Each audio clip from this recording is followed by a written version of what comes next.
Justisya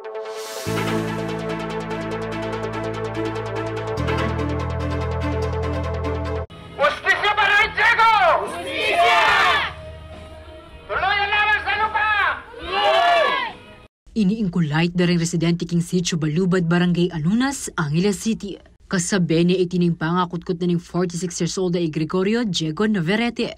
Metong karang 5 katao ang mebaril king merapat a demolition king karelang lugal anyang March 12. Agpang kang Mary Joy Paragas, talapagsalita na ng Anunas United Farmers Settlers Descendants Association, mitura niya bandang atyan in Navarrete at manibat king milyaring insidente, balik-balik ni king ospital.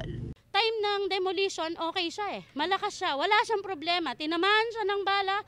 So, sa nakikita po namin, yung overkilling na ginawa sa demolition, yun po yung cause of death ni Kuya Diego Navarrete. Mayakit naman king death certificate na Navarrete acute respiratory failure in kayang immediate cause of death. Kabang sepsis due to abdominal infection naman ing antecedent cause. King Police Report naman ay kuha na ni CLTV 36 News King Angeles City Police Office o ACPO dikil king insidente inyang March 12. Linto at tao la barangay Amsik, di nga duwang may arestong suspect at alila kanong membro ng demolition team. May kasuhan nora ng multiple frustrated homicide, ang pong violation king Republic Act 10591 o illegal possession of firearms and ammunition at atyukan king kusudiya na ng ACPO. Pagtakanda naman ding residente ng Anunas, obat ating milog pribadong individual king lugal, inyang malilyari in demolisyon. Ano po yun, dumayo lang doon para sumausaw sa demolition? Kami na po yung namatayan, kami na po yung nawalan ng tahanan, tapos parang pinoprotektahan pa po yung nakabaril sa mga kasama namin.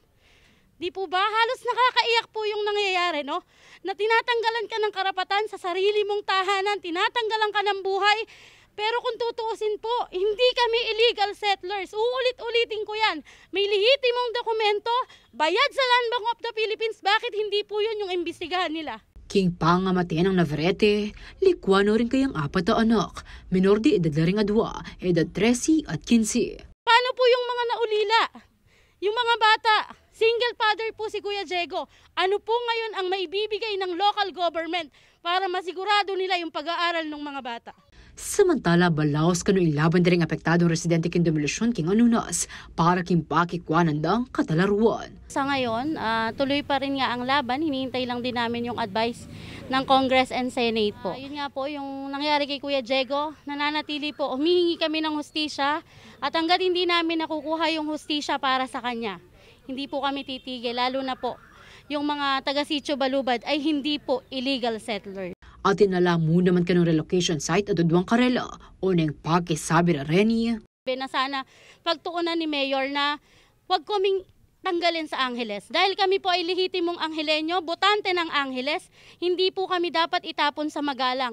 Kung makikita nyo po yung area, catch basin ng tubig. Pangalawa po, makikita nyo po doon tabi ng poultryhan. Tapos farm, wala pong bahay, lupa lang po ang ibibigay. Paano po kami magsisimula? Malayo sa eskwelahan, malayo sa lahat. Paano po namin uumpisahan yung buhay namin kung nandito po sa Angeles ang kabuhayan? Samantala, base king Facebook post na ng Angeles City Information Office inyang June 15, makatanggap lang siya 45 square meter alote king Magalang, ding may identify adong 1,000 residente o 535 families.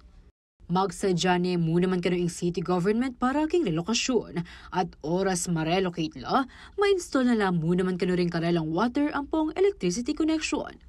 Minuna nang mag-offer 70 million pesos si Mayor Carmelo sa Junior King Clark Hills, bang sa liwaning adong ektaryang gabon para sana king relokasyon o nang megsilbi ini, inya makanyanya kanong linaweng aliwang lugal ing LGU.